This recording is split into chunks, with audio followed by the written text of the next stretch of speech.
এখানে দেখো, এখানে আমি একটু কাতলা মাছ নিয়েছি, প্রচুর দাম, 250 টাকা কেজি। একটু ভালো করে ধুয়েও নিয়েছি, নুন হলুদ এখনও মাখাইনি, মাখাবো।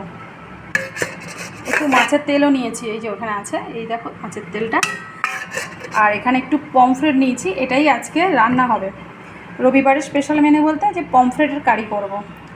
আর ওখানে দেখো কাঁচা বাজার আমি রেখেছি, আলু নিয়ে নিয়েছি, পেঁয়াজ, ওখানে আদা রসুন আর একটু কাঁঠালি কলা নিয়েছি, যেটা খাওয়ার জন্য আর কি। আর এখানে রয়েছে কাঁচা বাজার।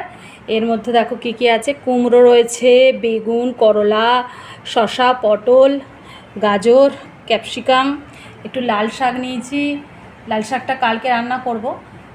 একটু চিচিঙ্গে নিয়েছি, ওখানে একটু কুলেখাড়া নিয়েছি, টমেটো নিয়েছি, আর একটুখানি হলুদ গুঁড়ো, লঙ্কা গুঁড়ো, আর একটু গরম মশলা প্যাকেট, একটা গোলমরিচের প্যাকেট এখানে আছে। এই বাজার করেছি।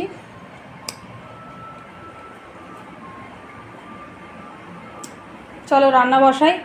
ভাত বসালাম, চালটা অনেকক্ষণ ভিজিয়ে রেখেছিলাম, দেখো ভাত বসে গেছে। এবারে একটু ওতে করলা ভাতে দেবো।